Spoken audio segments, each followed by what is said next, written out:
خبروں کی تفصیلات کی جانب بڑھتے ہیں۔ ماڈل ٹاؤن لاہور میں نون لیگ کا اہم اجلاس جاری ہے۔ وزیر اعظم شہباز شریف کی زیر صدارت اجلاس میں پنجاب کی 20 نشستوں پر ضمنی انتخاب میں کامیابی کی حکمت عملی پر مشاورت کی جا رہی ہے۔ فیصلہ کیا گیا ہے کہ مریم نواز تمام حلقوں میں انتخابی مہم چلائیں گی۔ ماڈل ٹاؤن لاہور میں نون لیگ کا اہم اجلاس اس وقت جاری ہے۔ وزیر اعظم شہباز شریف کی زیر صدارت اجلاس میں پنجاب کی 20 نشستوں پر ضمنی انتخاب میں کامیابی کی حکمت عملی پر مشاورت کی جا رہی ہے۔ مزید جان لیتے ہیں، عمر اسلم ہمارے ساتھ موجود ہیں۔ عمر، بتائے گا اجلاس کا احوال کیا ہے اب تک؟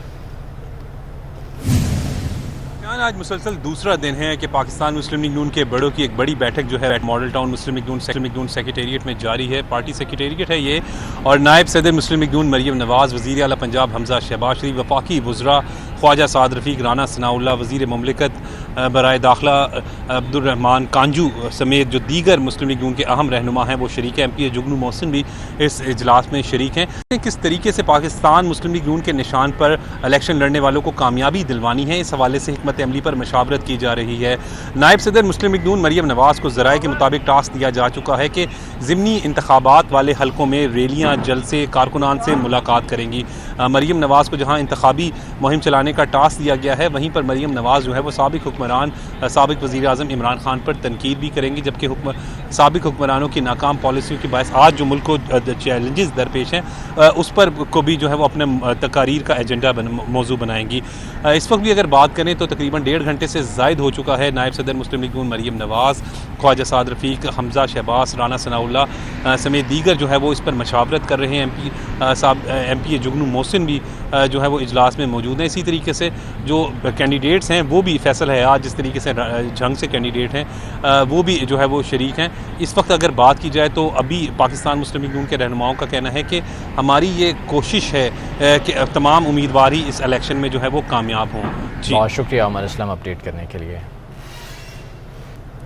پنجاب کے آئندہ مالی سال کے بجٹ کا حجم 32 کھرب ہوگا۔ آئندہ مالی سال کے لیے ترقیاتی بجٹ کا حجم 685 ارب ہوگا۔ سرکاری ملازمین کی تنخواہوں میں 15% اضافہ کیا جائے گا۔ بجٹ میں 124% اضافی ترقیاتی فنڈز مختص کیے جائیں گے۔ لاہور کے ترقیاتی منصوبوں کے لیے 60 ارب روپے کے فنڈز ملیں گے۔ صوبے میں جاری منصوبوں کے لیے 3 کھرب 65 ارب روپے مختص کیے جائیں گے، جبکہ پنجاب حکومت 2 کھرب 33 ارب کے نئے منصوبوں کے لیے بھی فنڈز مختص کرے گی۔ صوبائی محصولات کی مد میں 400 ارب روپے سے زائد کا تخمینہ ہے۔ لاہور میں قاف لیگ اور پاکستان تحریک انصاف کی پارلیمانی پارٹی اجلاس ہوا۔ اجلاس میں اپوزیشن اراکین کے خلاف مقدمات اور گرفتاریوں کی مذمت کی گئی ہے۔ لاہور سے آپ کو خبر دے رہے ہیں جہاں پر قاف لیگ اور پاکستان تحریک انصاف کی پارلیمانی پارٹی کا اجلاس ہوا۔ علی اکبر ہمارے ساتھ موجود ہیں، ان سے تفصیلات لیتے ہیں۔ علی، اس اجلاس کا احوال بتائیے گا۔ یہ تحریک انصاف اور مسلم لیگ کی مشترکہ پارلیمانی پارٹی کا اجلاس ہوا ہے۔ اس اجلاس کے صدر اسپیکر پنجاب اسمبلی چودھری پرویز الہی، سردار عثمان ملتار اور پارلیمانی لیڈر تحریک انصاف سردار حسین خان نے کی۔ اس اجلاس میں جو ہے وہ ملک کی سیاسی صورتحال کے اوپر تبادلہ خیال کیا گیا، اور خاص طور پر کل پنجاب اسمبلی میں بجٹ پیش کیا جا رہا ہے، اس پر تحریک انصاف جو کہ اپوزیشن جماعت ہے اس کا کیا رد عمل ہونا چاہیے، کس طرح سے جو ہے اس بجٹ بحث میں حصہ لینا ہے، کٹ موشن کی تحریک جو ہے وہ اس میں کس نے حصہ لینا اور کس طرح اس کو جو ہے وہ پریزنٹ کیا جائے گا، تمام تر صورتحال کا جائزہ لیا گیا۔ بتایا جا رہا ہے کہ مشترکہ پارلیمانی اجلاس میں یہ فیصلہ کیا گیا ہے کہ تحریک انصاف جو کہ اپوزیشن جماعت ہے بھرپور جو ہے وہ حکومت کو ٹف ٹائم دے گی، احتجاج بھی کرے گی، اور بجٹ کے اوپر جو ہے وہ حکومت کو ٹف ٹائم دیا جائے گا، جبکہ دوسری جانب بھارت کے خلاف جو ہے وہ قرارداد بھی منظور کی جائے گی۔ لیکن اس اجلاس میں جو ہے وہ اپوزیشن لیڈر کون ہوگا اس کا بھی ایجنڈا شامل کیا گیا۔ اپوزیشن لیڈر کے حوالے سے 3 نام سامنے آئے ہیں، جس میں راجہ بشارت ہے، میاں محمود رشید ہیں اور اس کے ساتھ میاں اسلم اقبال ہیں۔ تینوں کے اوپر جو ہے وہ اتفاقی رائے نہیں ہو سکا، اور جو فیصلہ کیا گیا ہے کہ اپوزیشن لیڈر کی جو نامزدگی ہے وہ پارٹی چیئرمین عمران خان خود کرے گا۔ جی علی اکبر، آپ کا بہت شکریہ۔ خیبر پختونخوا اسمبلی میں کل بجٹ پیش کیا جائے گا۔ ترقیاتی بجٹ 2022-23 میں صحت کے لیے 28 ارب مختص کرنے کی تجویز دی گئی ہے۔ ذرائع محکمہ خزانہ کے مطابق صحت کارڈ کے لیے 25 ارب روپے مختص کیے جائیں گے۔ جنوبی اضلاع میں پولیو کے خاتمے کے لیے 1 ارب روپے بجٹ میں رکھے جائیں گے۔ میڈیکل ٹیچنگ ہسپتالوں کے لیے 23 ارب 40 کروڑ روپے مختص کرنے کی تجویز دی گئی ہے۔ खैबर पख्तूनख्वा असम्बली में कल बजट पेश किया जाएगा। सेहत के लिए 28 अरब रुपये मुख्तस करने की तजवीज़ दी गई है। जनूबी अजला में पोलियो के खात्मे के लिए 1 अरब रुपये बजट में शामिल किए जाएंगे, जबकि सेहत कार्ड के लिए 25 अरब रुपये मुख्तस किए जाने की तजवीज़ है। महकमा ख़जाना का ये कहना है कि इस हवाले से मज़ीद भी इक़दाम उठाए जाएंगे। BHUs की अपग्रेडेशन के लिए मुख्तलिफ मनसूबे भी इस बजट का हिस्सा होंगे। इसी बारे में मज़ीद जान लेते हैं। सैयद अजमत हमारे साथ मौजूद हैं। अजमत, बताइएगा बजट सिफारिशात क्या हैं? जी बिल्कुल, खैबर पख्तूनख्वा बजट माली साल 2022 तक कल पेश किया जाएगा 13 जून को, और खैबर पख्तूनख्वा का आइंदा माली साल बजट का हुजम 1332 अरब होगा। दस्तावेजात के मुताबिक बंदोबस्ती अजला के लिए 11 खरब 9 अरब रुपए ज्यादा रखने की तजवीज़ दी गई है, और जम अजला के लिए 222 अरब 90 करोड़ रुपए रखने की तजवीज़ की गई है। जबकि तनख्वाहों के लिए 4 खरब 47 अरब रुपए मुख्तस किए गए हैं, जबकि सरकारी मुलाजमीन के पेंशन के लिए 1 खरब 7 अरब रुपए रखे गए हैं, जबकि सरकारी मुलाजमीन के तनख्वाहों में 15% इजाफा किया जाएगा। सूबे को दहशतगर्दी के खिलाफ जंग की मद में 68 अरब 60 करोड़ रुपए मिलेंगे, और विफाक से टैक्स की मदद में 5 खरब 70 अरब रुपए मिलेंगे, जबकि विफाक से ऑयल गैस रॉयल्टी की मद में 31 अरब रुपए मिलने का इम्कान है, और बिजली के खालिद मुनाफा और बकायाजात की मद में 61 अरब 90 करोड़ मिलने की तवक्को है। जबकि कबायली अजला के लिए 2 खरब 8 अरब रुपए के ग्रांट मिलने की भी तवक्को की जा रही है, और इस तरह दीगर जो मंसूबे हैं उनके लिए भी बजट मुख्तस किया जाएगा। जी बहुत शुक्रिया अजमत अपडेट करने के लिए।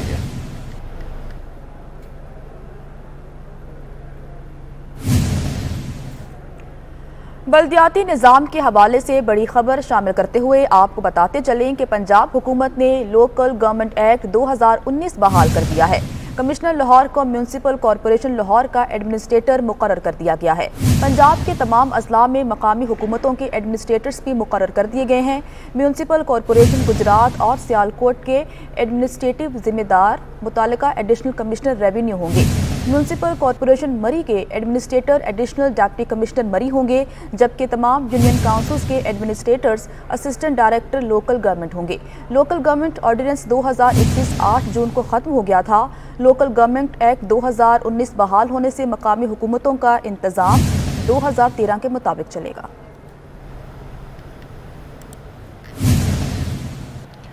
साबिक सदर आसिफ अली जरदारी की मुस्लिम लीग काफ के विफाकी वज़रा तारिक बशीर चीमा और चौधरी सालिक हुसैन से मुलाकात हुई है। आसिफ अली जरदारी ने कहा कि गंदम में पाकिस्तान को खुद कफील बनाना पीपल्स पार्टी और इत्तेहादी हुकूमत की पहली तरजीह है।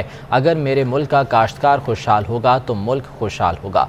तारिक बशीर चीमा का कहना था कि बजट में काश्तकारों के लिए खुसूसी रिलीफ दिया गया है। इस मौके पर विफाकी वज़ीर चौधरी सालिक हुसैन ने कहा कि बैरूनी सरमायाकारों का एतमाद बहाल करना इत्तेहादी हुकूमत की तरजीह है। पंजाब में ज़िमनी इंतखाबात में उम्मीदवारों के कागजात नामजदगी मंजूर या मुस्तरद होने का मामला। रिटर्निंग ऑफिसर्स के फैसलों के खिलाफ अपीलों की समाअत के लिए इलेक्शन अपीलेट ट्रिब्यूनल तश्कील। इलेक्शन कमीशन ने लाहौर हाई कोर्ट के 10 जजेस पर मुश्तमिल इलेक्शन अपीलेट ट्रिब्यूनल की तश्कील का मुरासला जारी कर दिया है। जस्टिस फैसल जमान खान इसका हिस्सा होंगे। अशरफ खान हमारे साथ मौजूद हैं, उनसे बात करते हैं। जी अशरफ, तफसीलात बताइएगा।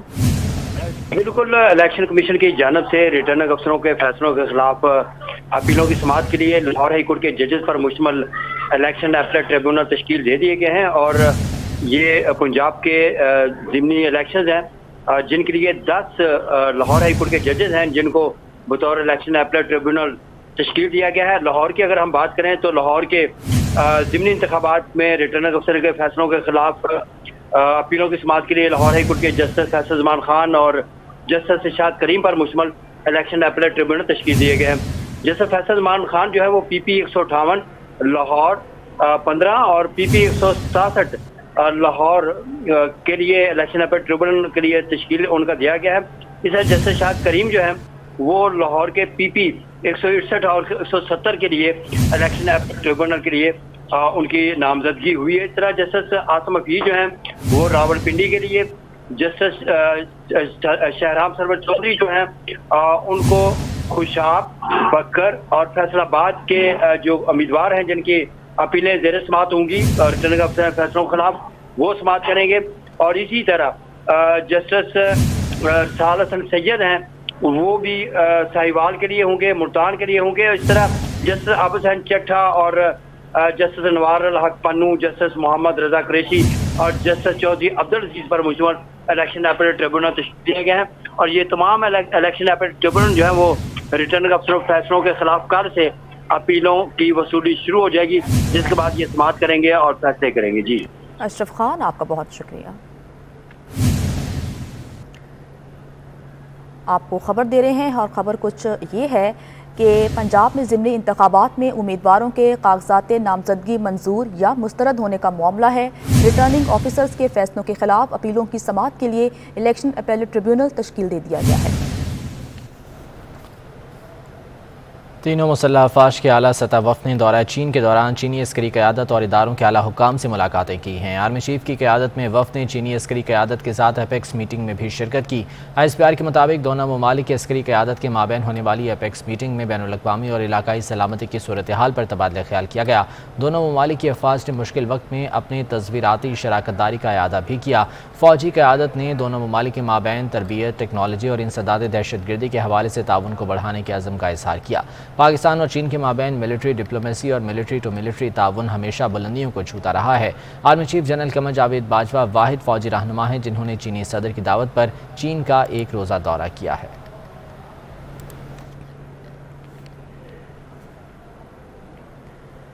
International security expert doctor Rizwana Abbasi کہتی ہیں پاکستان اور چین کے باہمی تعلقات پائیدار بنیادوں پر استوار ہیں۔ نئی حکومت بھی چین کے ساتھ بہتر تعلقات قائم کرنے کی کوشش کر رہی ہے۔ پاکستان کو چین سے مل کر ملکی معیشت کو ٹریک پر لانا چاہیے۔ ان کا مزید کیا کہنا تھا، آئیے آپ کو دکھاتے ہیں۔ میرا خیال ہے پاکستان اور چین کی جو باہمی تعلقات کی بنیادیں ہیں وہ کافی بہتر پائیدار بنیادوں پر استوار ہیں، تو یہ میں اس کو اسی سلسلے کی ایک کڑی سمجھتی ہوں۔ آپ کو پتہ ہے کہ چائنا پاکستان اکنامک کوریڈور کے اندر جو چین ہے وہ ایک بہت بڑا انویسٹر ہے اور انفراسٹرکچر بلڈنگ میں اس کا بڑا کردار ہے پاکستان کے اندر، اور BRI کے اندر اس خطے کی جو ایک ابھرتی ہوئی چین جو ہے بڑی طاقت کے طور کے اوپر سامنے نظر آ رہا ہے۔ یقیناً دفاعی سطح پر پاکستان اور چین کے تعلقات ہمیشہ سے ہی بڑے مستحکم رہے ہیں، اور دونوں ممالک جو ہے اس دور کے اندر اپنی جو ہے تعلقات کو بہتر اور ریویٹلائز کرنے کی کوشش کریں گے، اور جو ریجنل سطح کے اوپر یا جو خطے کی صورتحال بدلتی ہوئی نظر آ رہی ہے، جس کے اندر افغانستان کی صورتحال سب سے عام ہے، اس میں جو ٹیررزم، کاؤنٹر ٹیررزم سے ریلیٹڈ معاملات جڑے ہوئے ہیں، اور خطے کے اندر آپ کو پتہ ہے بہت بڑے لیول کے اوپر ایک سیاسی جو ہے تبدیلیاں رونما ہوتی ہوئی نظر آ رہی ہیں۔ اس میں نئی ٹیکنالوجیز کے اندر نئے کنٹریز کی دوڑ آ گئی ہے، اس میں یقیناً انفارمیشن اینڈ ٹیکنالوجی شیئرنگ کے اوپر بھی بات چیت ہوئی ہوگی، اور چین اور پاکستان کے درمیان جو ہے ہمیشہ سے ہی بائی لیٹرل لیول کے اوپر کوآپریشن ملٹری ڈومین میں رہا ہے۔ اس میں جوائنٹ ایکسرسائزز اگر آپ دیکھ لیں، ٹریننگ کے پروگرام دیکھ لیں، اینٹی پینڈیمک جو ہے کیمپین اور کوآپریشن رہا وہ آپ دیکھ لیں، اکوپمنٹ اینڈ ٹیکنالوجی شیئرنگ اگر آپ دیکھیں اسٹریٹجک ڈومین کے اندر، تو وہ کوآپریشن تو رہا اور اس کو مزید فروغ کرنے کی بات چیت ہوئی ہوگی۔ اور دونوں ممالک جو ہے یقیناً جیسا کہ میں نے کہا کہ چین کی جو کمپنیز ہیں وہ پاکستان کے اندر سب سے عام معاملہ یہ ہے کہ ان کے جو کمپنیز اور نیشنلز ہیں ان کے اوپر ٹیررسٹ اور ایتھنک سیپریٹسٹ کے طرف سے حملوں میں اضافہ ہوا اور ایک ٹرسٹ ڈیفیسٹ نظر آ رہا تھا۔ میرے خیال سے جو ان کا جو سیکورٹی نیٹ ہے چائنیز کمپنیز کے لیے، افغان طالبان اور کالعدم تحریک طالبان پاکستان سے متعلق حالیہ پیش رفت کا معاملہ۔ پیپلز پارٹی کے چیئرمین بلاول بھٹو زرداری نے سیاسی جماعتوں سے رابطوں اور پارلیمان میں معاملے کو اٹھانے کے لیے 3 رکنی کمیٹی بنا دی ہے۔ کمیٹی میں شہری رحمان، فرحت اللہ بابر، قمر زمان قائرہ شامل ہیں۔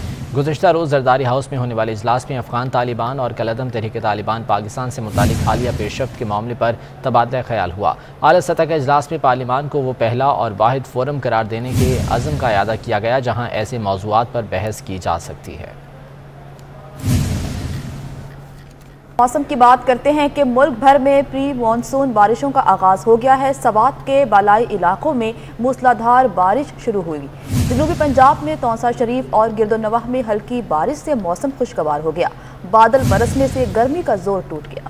محکمہ موسمیات نے اسلام آباد اور لاہور سمیت پنجاب کے بیشتر شہروں میں گرج چمک کے ساتھ بارش کا امکان ظاہر کیا ہے۔ خیبر پختونخوا کے مختلف علاقوں میں بھی بارش ہو سکتی ہے۔ اندرونی سندھ کے علاقوں دادو، لاڑکانہ، سکھر اور دیگر مقامات پر تیز ہوائوں کے ساتھ بارش کی توقع ہے، جبکہ بلوچستان کے مختلف علاقوں میں بھی بادل برسنے کی پیشگوئی کی گئی ہے۔ کراچی میں بلدیہ بستی کے نارتھ زون میں برساتی نالوں پر سینیٹیشن ڈپارٹمنٹ نے صفائی گینگ تعینات کر دیا ہے، جس کے بعد امید ظاہر کی جا رہی ہے کہ مانسون کی بارشوں میں پانی کی بروقت نکاسی کی جا سکے گی۔ तफसीलात रिजवान अहमद की रिपोर्ट में देखते हैं। हुकूमती अपीलों और लाख जतन के बावजूद कराची के नालों में कचरा फेंकने का सिलसिला न थम सका। नॉर्थ कराची के बरसाती नालों की जहां सफाई जारी है, वहां आवाम भी नालों के अतराफ कचरा फेंकने से बाज नहीं आ रहे। Sanitation department north Karachi zone के रिहान कुरैशी कहते हैं कि नालों के अतराफ गैंग तैनात कर दिया है। बरसाती नालों के अतराफ की सफाई का काम जारी है। जैसे कि हमारी मेन शाहरा जो है ये नागन से जो है 4K तक की है, जिस पे पानी का बारिश की सूरत में बहुत मुतासिर हो जाती है, ट्रैफिक की रवानी भी मुतासिर हो जाती है।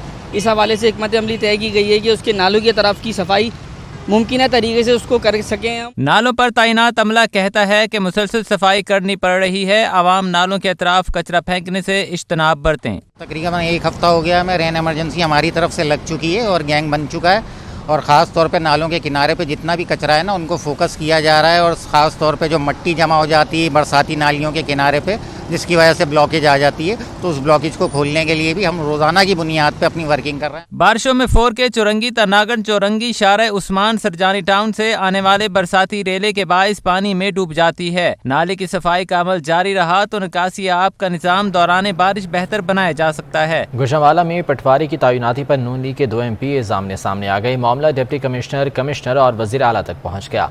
ज़िला इंतज़ामिया के मुताबिक एक लीगी MPA पटवारी की तैनाती कराता और दूसरा MPA तबादला करा देता था।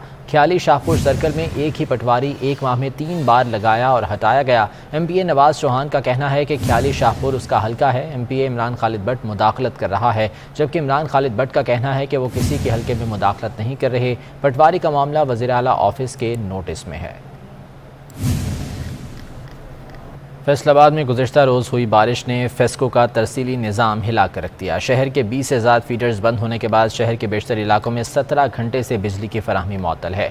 हाशिर वड़ाइच हमारे साथ हैं, उनसे मज़ीद जानते हैं। हाशिर, बताएगा क्या सूरत हाल है शहर में?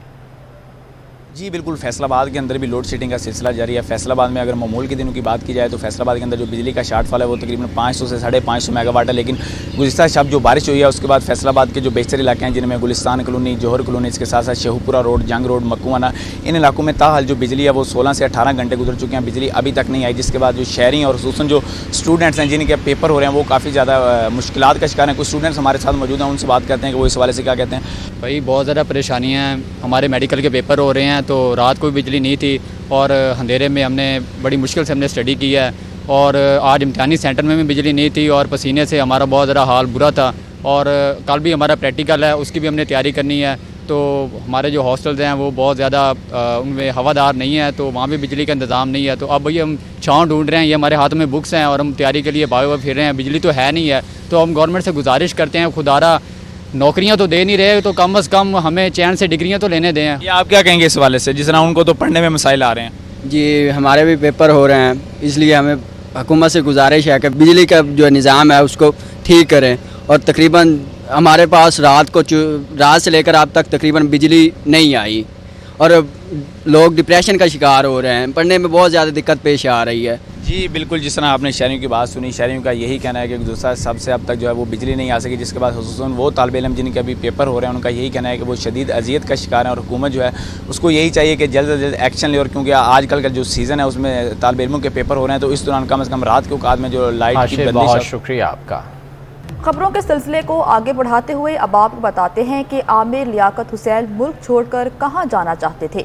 24 न्यूज़ ने पता लगा लिया। आमिर लियाकत हुसैन पाकिस्तान छोड़कर हॉलैंड जाना चाहते थे, उन्होंने अपना पासपोर्ट जमा करा रखा था।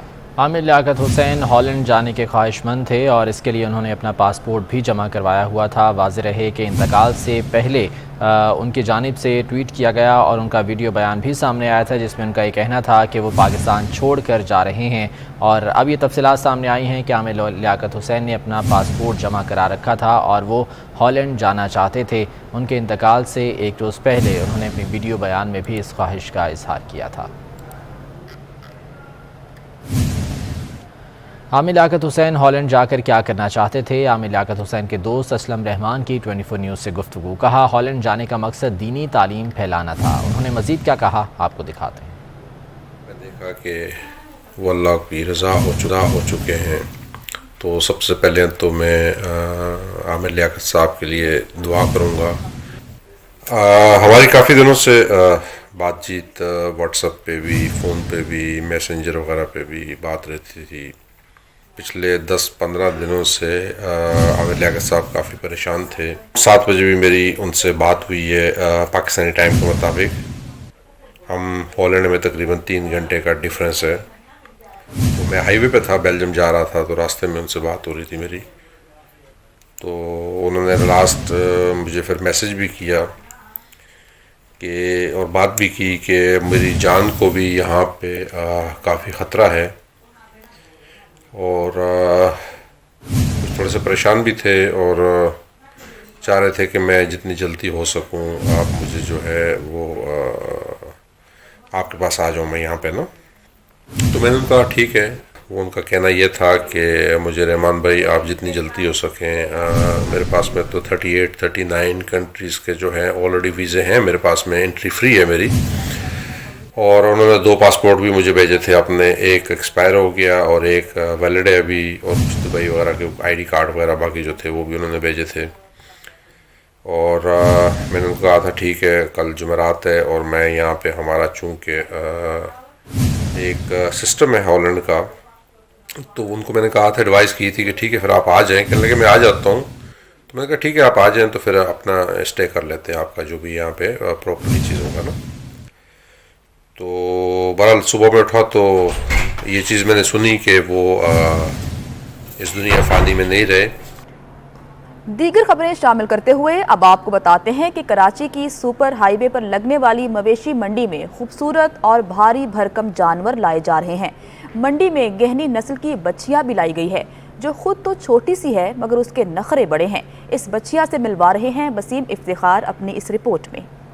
ईद कुर्बा करीब आते ही सुपर हाईवे पर कायम मवेशी मंडी खूबसूरत और मुनफरिद जानवरों से बढ़ती जा रही है। कराची की मरकजी मवेशी मंडी में लाई गई गहरी नस्ल की बछिया भी मंडी की शान बढ़ा रही है। गहरी नस्ल की इस बछिया का ताल्लुक पंजाब से है जो हैदराबाद से लाई गई है। 2.5 फीट की इस बछिया का वजन 2.5 मन है और कीमत है 1 नहीं 2 नहीं पूरे 5 लाख रुपए।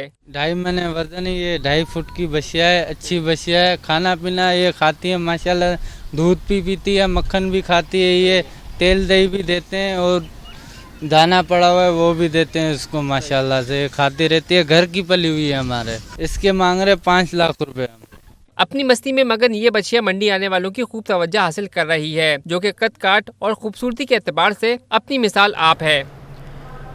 वफाकी वज़ीर हवाबाजी ख्वाजा साद रफ़ीक ने लाहौर एयरपोर्ट का दौरा किया जहां उन पर सिविल एविएशन हुकाम, नेस्पाक और PIA इजलास की सदारत की। सिविल एविएशन हुकाम की जानिब से एयरपोर्ट सिक्योरिटी की सूरत हाल, मुसाफिरों को दरपेश मसाइल के हल के लिए किए गए इक़दामात, ज़ेर तामीर रनवे के हवाले से ब्रीफिंग भी दी गई। ख्वाजा साद रफ़ीक ने लाहौर एयरपोर्ट का दौरा किया और यहाँ पर उन्होंने इजलास की भी सदारत की। डॉलर की ऊंची उड़ान और पेट्रोलियम मसनूआत की कीमतों में इजाफे के बाद एयरलाइंस ने भी मुल्की और गैर मुल्की किरायों में इजाफा कर दिया है। बरतानिया, यूरोप, तुर्की समेत दीगर ममालिक जाने वाली परवाज़ों के किरायों में 50% इजाफा कर दिया गया है। मज़ीद जानते हैं अपने नुमाइंदे सईद अहमद सईद से। सईद आगाह कीजिएगा। जी बिल्कुल, डॉलर की कदर में बढ़ता हुआ इजाफा और पेट्रोलियम मसनूआत कीमतों में इजाफे के बाद जो फ़ज़ाई किरायों की बात करें तो उसके अंदर भी कौमी एयरलाइन ने 25% तक इजाफा है वो कर दिया है।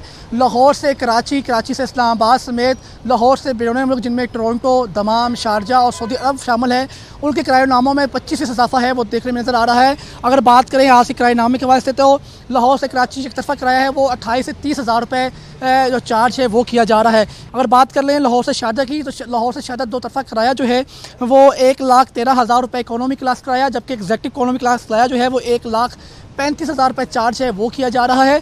और PI का लाहौर से दमाम इकोनॉमी क्लास किराया जो है वो 1,35,222 रुपये, जबकि लाहौर से दुबई किराया जो है वो 1,09,000 रुपये चार्ज है वो किया जा रहा है। जबकि इस्लामाबाद से कराची, कराची से इस्लामाबाद का किराया जो है वो 46,600 रुपये, जबकि एग्जेक्टिव इकोनॉमी क्लास किराया जो है वो 76,000 से तजावज़ है वो कर चुका है। और ज़रा का ये कहना है कि कौमी एयरलाइन ने किरायों में इजाफा जो है वो डॉलर की बढ़ती हुई कदर और फ्यूल के अंदर जो हालिया 2 हफ्तों के दौरान 60 रुपये पर लीटर इजाफा किया गया, उसके बाद ये किराएनामे में 25% तक इजाफा है वो किया है।